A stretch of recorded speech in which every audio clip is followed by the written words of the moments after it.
What is up, everybody, and welcome to the Joe Kilgallon podcast, aka Kilgallon's Pub. How are we doing?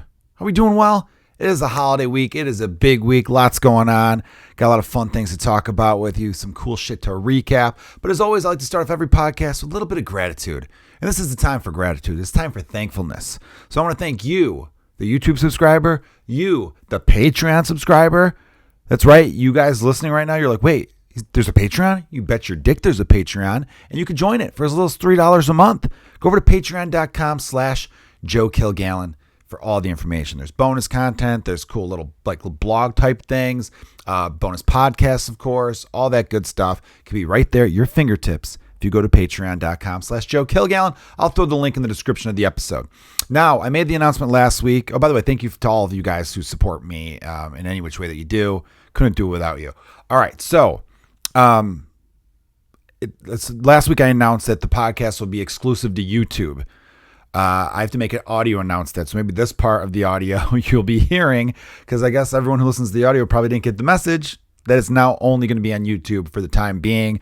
But if you're on the Patreon, for again, as little as $3 a month, you'll get the audio directly to there. So you'll get a bonus episode a week and you'll get the audio directly there. But you could also watch it on YouTube. I'm giving you options because you guys make this podcast go round. That's what you do. Also, let's announce some dates while we're at it, while I have your attention. Headlining Zany's Comedy Club in Old Town neighborhood of Chicago, Illinois, December 28th. This weekend, post-Thanksgiving weekend, Friday and Saturday, I'll be in St. Paul, Minnesota at the Laugh Camp Comedy Club. I got some other dates in the works, so just check out joekilgallon.com.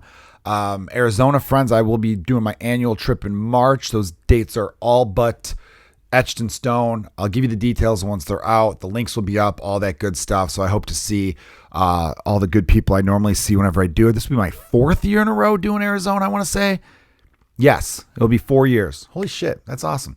Anyhow, so thank you. Thank you, everyone, for checking it out. And those of you who like the podcast via audio and are thinking, well, dude, this kind of sucks for me. I'm sorry, but I really need to jumpstart my YouTube, and it's going well. This last week or two, really last 4 or 5 days, my YouTube shorts have been doing well. I started posting some stand-up shorts there that I hadn't posted before, and now they're doing well.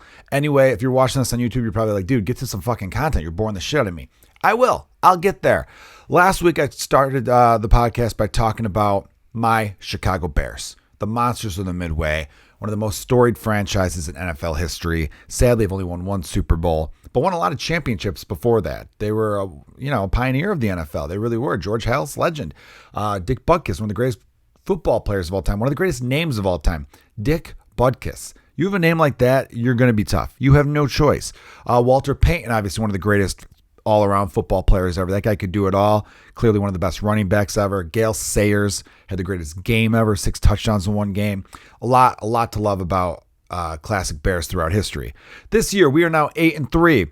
I was fortunate enough to see that 8th win just a couple days ago, Sunday afternoon, noon game against the Pittsburgh Steelers.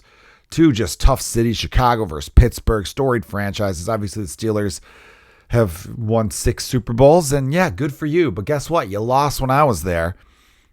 Hell of a game, 31-28. The Bears were victorious down there by the lakefront, Soldiers Field. It was a great game. Some frustrating parts. It felt like the refs were a little one-sided. Some little bitch calls here or there, and then we didn't get the bitch calls that we should have got. You know what I mean? If you're going to call ticky-tack bullshit against us, you better call it for us too. I think that's the biggest thing about being a sports fan is you just want consistency with the officiating. You know, if you're watching baseball, it's like, oh, he just called a strike that was a little outside.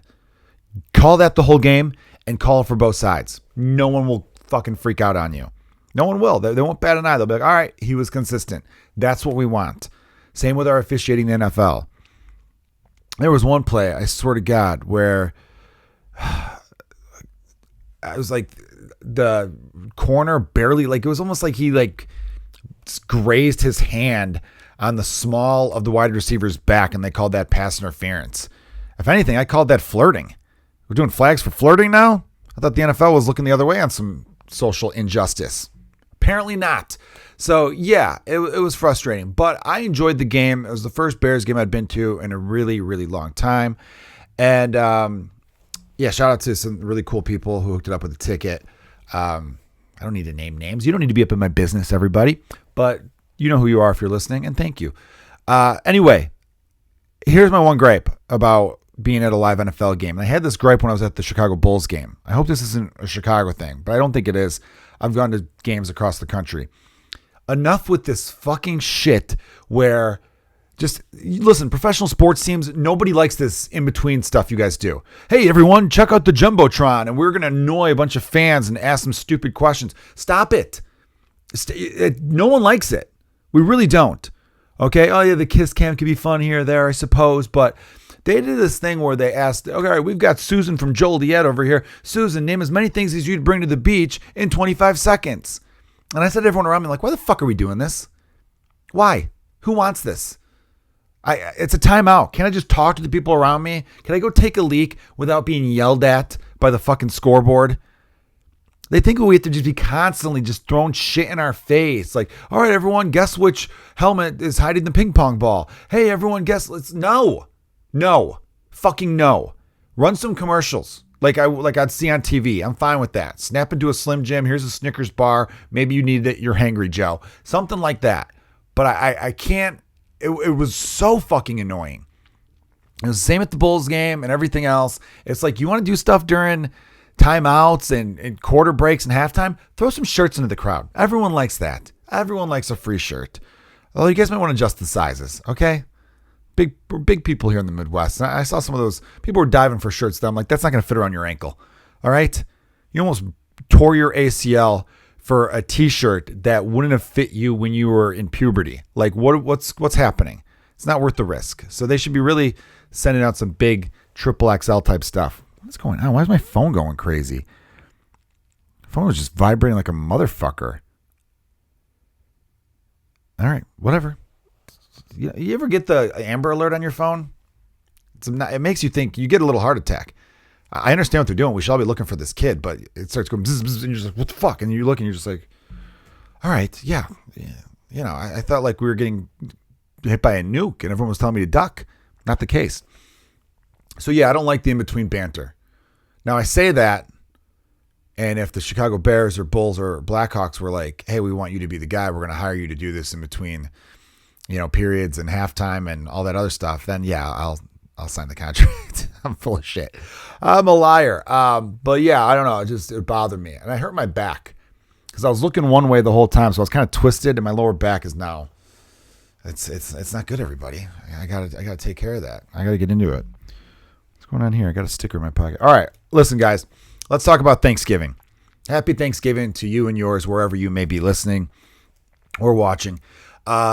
It's one of my favorite holidays. Thanksgiving is definitely a top 3 favorite holiday of mine. I'm going to list them right now. They're, of course, American holidays because I'm American. Number 1 is still Christmas. It's a whole season. You know what I mean? The month of December without it could be a really dark, depressing month. That's why January and February are rough, because there's not a whole big thing there. It gets dark really early. The weather starts to turn, but everything's lit up. So that's where Christmas comes in. You got Christmas lights everywhere. You've got, stores are decked out. Bars are decked out. Bars are cozy. Bars and pubs are very cozy this time of year. I love being in them during the Christmas season. People are putting their best foot forward. Everyone has a little bit of a pep to their step, feeling a little more jolly. And that's why Christmas will always be number 1. Is it stressful at times? Yes. Do I want to gut stab the person who came up with Elf on a Shelf for giving parents more shit to do in the month of December? God, yes. But you got to look past that. You got to tell yourself, you know what? I got to fight traffic. I got to fight people in a store perhaps, but I'm going to get that gift because it's going to make someone else's day and it's not about me. It's about others. So there you go. It's a lovely thing. Number 2 is St. Patrick's Day. That might change though. This past St. Patrick's Day, I didn't drink. So it really took a lot out of it. I still like the day. There's still stuff where I'm like, I could still have fun, but I could really see it falling down to number 3, maybe out of my top 3. Number 3, Thanksgiving. It's up in 2 days. You're going to be listening to this on a Wednesday. It'll be up tomorrow. I'm recording this Tuesday night. Thanksgiving is such an awesome holiday because it's easy. Thanksgiving's easy. Again, there's no shopping for anybody. There's no stress. of what if I get the wrong gift? What if, there's no extra financial burden. You find someone you love, people you love, whether it's family or friends, you gather together, you have a big old feast, whatever food you might like, you overindulge. That's the day. That's the day you eat a lot and you unbutton that top button and you let that gut breathe, right? It's a feast, damn it. You've earned it. Be thankful that you're able to do that. There's a lot of people out there starving all over the world. And, well, maybe we should be donating this extra food instead of stuffing our gills with it. Well, more on that later, or maybe not. Anyway, it's football, it's food, it's family, it's friends, it's all the F's. Although I don't think you're going to do any effing on Thanksgiving. I think George Carlin had this joke where it's like, that's the holiday where the least amount of banging is going down. And for good reason, right? We're full. You're full. You got a belly full of pie and gravy. How much thrusting are you going to do? Take the night off. It's not a sexy holiday. So, but yeah, it's, again, I just like the simplicity of it. I like wearing khaki pants and a sweater that I'm never going to wear again until next year at this time. Yeah, it's easy. It's, you watch Detroit host some team and you watch Dallas host some team, and now the NFL's getting greedy trying to throw a third game in. Now they've got a Black Friday game in, which really pisses me off. Speaking of Black Friday, listen, I want to talk to whoever came up with Giving Tuesday and ask them why they picked that Tuesday and why did we just allow that, right? So the Friday after Thanksgiving is historically a massive shopping day. It kicks off the Christmas season. All the best deals are going on, all that kind of stuff. I encourage you to shop local. But I bring this up because you got Black Friday, Cyber Monday, internet deals. Then on Tuesday, it's called Giving Tuesday. Pretty new, 5 to 7 years old, maybe this day, maybe it's a decade old. But why? Why? No, I don't want you saying, Joe, because you should be giving to charity. No shit. You should be giving to charity. But why on that Tuesday? So we spend all of our money on Black Friday and all of our money on Cyber Monday. And then on Tuesday, you expect me to take what little I have left to give? That's the dumbest day to choose for that. Giving Tuesday should be the Tuesday before these big shopping days. Maybe I could budget a little bit.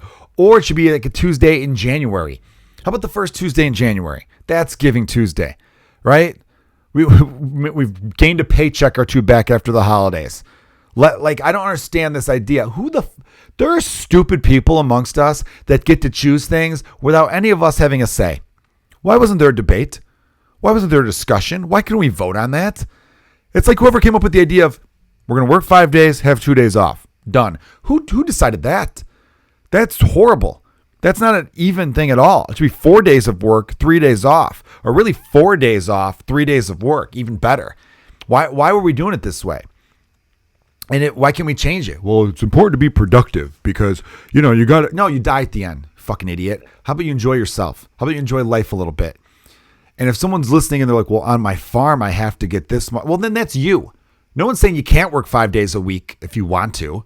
We're just saying that was a bad balance. It was a stupid balance. 5 and 2, 4 and 3. It should have been 4 and 3 this entire time. We would have been way better off as a society and as a culture if it was 4 and 3. People would be happier, and they'd be happier and they'd be more productive on the 3 days they work. 3 10s, not even 8-hour shifts. We'll do 3 10-hour shifts. What do you say? Please, I should be in charge. Because I would not have put Giving Tuesday after everybody drains their bank accounts on fucking gifts from Amazon and Target. Like, what were you thinking on that one? I don't understand people sometimes. And then they'll make you feel bad. Oh, you didn't save up for Giving Tuesday? It's like, no, I didn't. Okay, because who the fuck are you? I don't want to give to stupid people. What are you going to do with that money? Shove it up your ass, you dumb fuck? Sometimes I crack myself up with how overly excited and angry I get over dumb things. It's fun. I never want to lose this part of my personality. I'll be quite honest. I mean, I want to be able to control the anger, but to be able to call someone a dumb fuck when they're being a dumb fuck is a gift. It's a power even. And I don't want to quite relinquish it. I've had to curb it these last handful of months, and for good reason, which is okay. I'm learning to control it. But still, it's very nice to be able to give someone shit for something. I'm mad at myself today. I had to hold it back. So what I did today was I took my sons to Target. I just had to take them to a store. Target was close by. I took them there not to buy them anything, but for them to tell me the things they wanted, because I've got a lot of family members asking me, what do your sons want for Christmas? So I had them point and I took pictures of the things they wanted. I thought it was a pretty clever idea. And I told them, hey, Christmas is a month away, so don't be asking for anything here. This is just for ideas. And the Target that I go to has a second floor, and they have escalators, in which you could put your cart on one of the escalators. There's a separate slot strictly for your cart. Now, this woman, clearly an idiot, didn't know that or didn't understand it and starts to put her cart down the regular escalator. She, of course, loses grip on it, as you would expect. That cart goes tumbling down the escalator. Now, I wasn't on the escalator, thankfully. I was nearby enough where I hear this loud sound and see this escalator tumbling towards a woman with 2 small children. I then say, hey, heads up. And I kind of jog over there and I grab the cart. It already kind of got her in the back, but I stopped it from doing real damage. Luckily, I didn't get her kids at all. She's terrified and freaked out, like, oh my God. And she's checking on her kids. Are you okay? Are you okay? She turns back and, what the hell was that? And then the woman's coming down with all her stuff. And she has this look on her face like, oh, it's fucking cart, this thing. And I'm like, listen, ma'am, even if we believe you, because she was trying to say like she lost control of the cart when it was up there and the wheel just had rolled down there and she tried to grab it. No one bought that shit for a second, right? But I should have said this, and I'm changing. I guess I'm mellowing out, which is probably a good thing. But here's what I wanted to say. This is what old Joe would have said. I would have said, hey, listen, even if we buy that bullshit story, yeah, we don't believe you. It's a total bullshit story. You should still be apologetic for what you just did, okay? No one's saying you did it on purpose. No one's saying you know this woman have a vendetta against her and her children, but you fucked up. You dropped a cart filled with shit and it went upside down flipping towards other human beings. Your reaction should have been like, oh my God, I am so sorry that happened. I cannot believe it. My hand slipped and the thing went. Oh my God, I'm so sorry. You okay? Are you okay? That should have been your response. But your response was, well, I don't fucking know. But you're like in your 50s too. There's no excuse for that shit. I don't know what it is, but nothing fires me up more than when people who are of a certain age act like fucking idiots and act like children. Because to me, it's like, you should know enough. I remember one time driving and this guy did the stupidest move ever. I can't remember the exact move now, but I remember looking through the window, seeing him, made eye contact with him, and he was about 63. Now, 75 up is where I draw the line at being like too mean to old people. Also, I don't think you should drive after the age of 75. I don't care how together you have it. You won. You made it this far. Drop the license. Take the bus or get an Uber. I don't know. But you're freaking people out there. But I remember making eye contact with this dude. He's 60-something years old. He made eye contact back with me. And I was like, hey, how many years do you have to live before you figure out how not to drive like a fucking jerk off? You know what I mean? I'm like, you are 60-something years old and you still drive like a piece of shit. Like, some people are just hopeless and you're never going to get them to where they got to get to. I like how this was going to be like the Thanksgiving episode where I was going to talk about the things I'm thankful for. And instead I just went off on idiots. But no, that happens. You encounter a lot of dipshits. I encountered an absolute fucking idiot walking back from the Bears game. This dude's like skipping around being a dick. Like you could tell he was a little drunk, like probably in town from the suburbs or something, had a hood up. And he fucks with this guy who's like delivering something. Now the delivery guy was riding his bike on the sidewalk. You shouldn't do that. But he wasn't really in anyone's way more than you skipping from side to side, walking slowly in front of me. You were in my way. So he says something to the kid. And he was a kid. He was like 17 maybe. And kind of in a dickish way. And that kid was like, oh, it's like that? And then the kid rides back and goes, say it to my fucking face, dude. Say it to my face. And of course the guy kept going.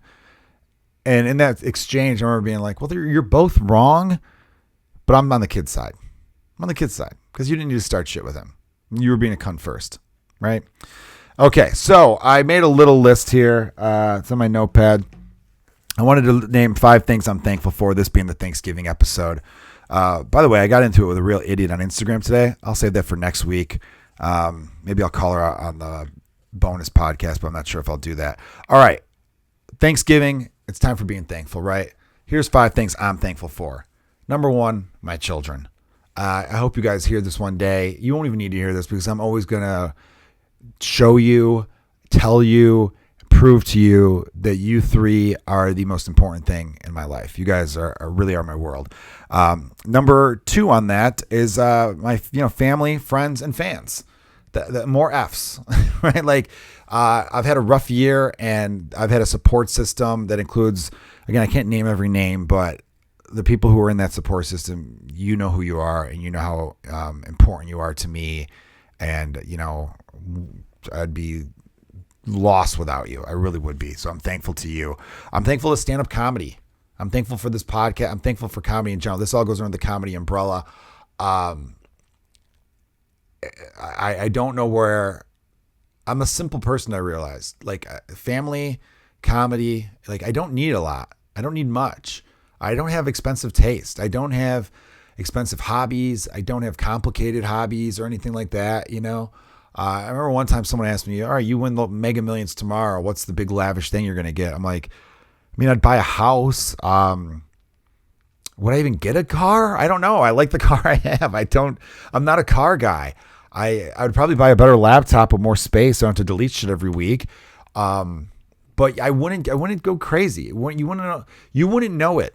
If I won the lottery, like the massive amount of money, you wouldn't know it unless I told you. Well, unless you walked into a place being like, this is called Joe Kilgallon's Sexy Time Saloon. Clearly, this is yours. I'd be like, no, it's coincident. No, then you would know. But like, I'm simple enough in that sense.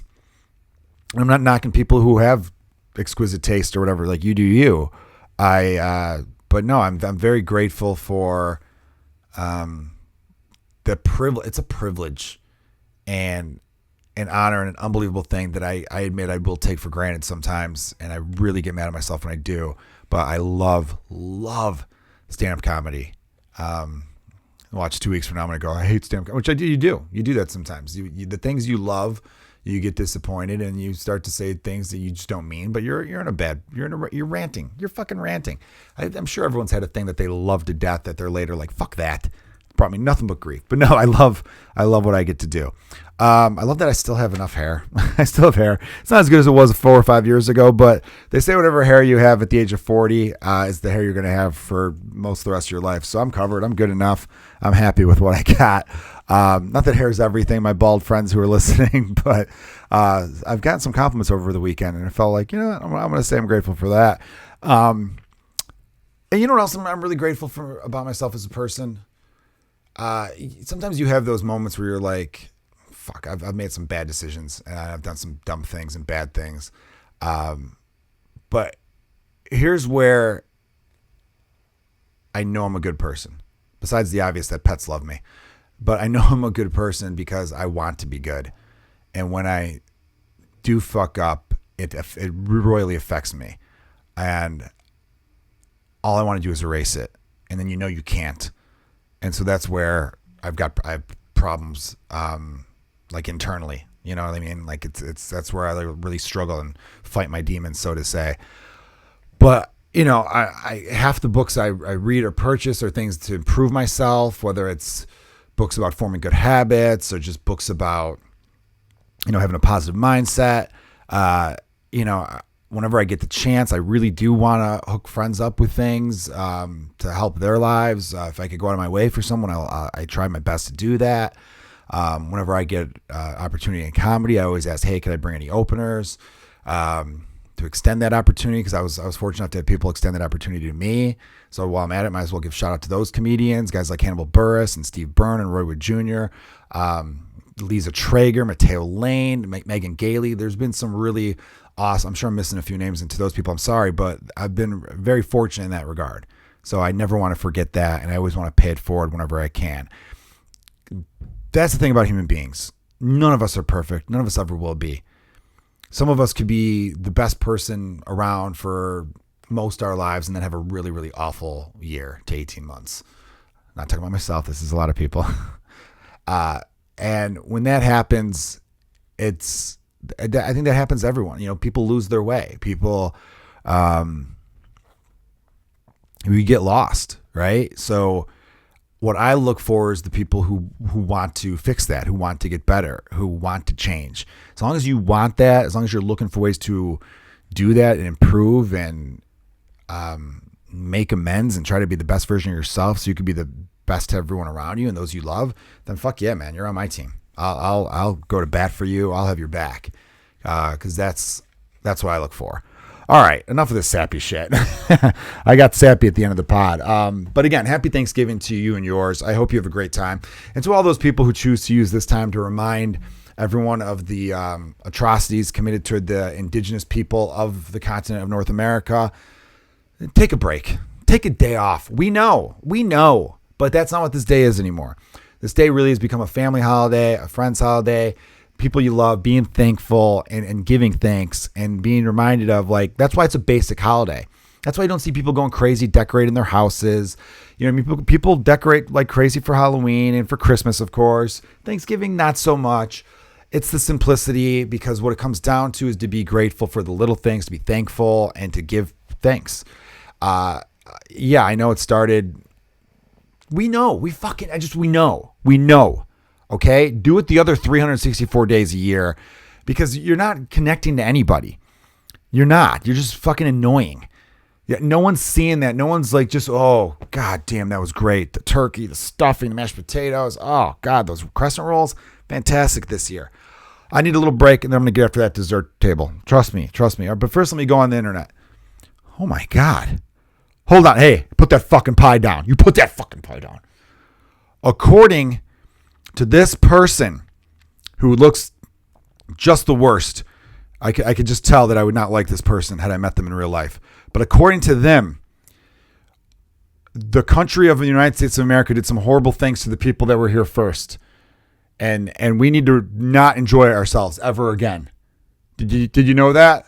All right. Well, I'm glad I opened up the internet right now, because I didn't know that until this person told me.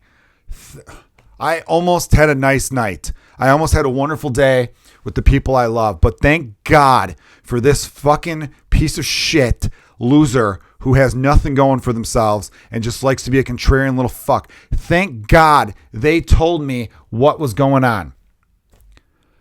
The meaning of holidays changes, okay? It's a day to be thankful to your loved ones. There you go. Whether it be family or friends or whatnot. Christmas used to be a celebration of Jesus' birthday. It's really not. It's a day of giving, okay? It's giving to friends and family. You want to remember JC's birthday? Go for it. I'm not knocking the religious on this day. But days change, okay? St. Patrick's Day used to be like a feast day for like Catholics and all that. Now it's a day where we get really, really drunk and celebrate Irish culture. That's how it goes.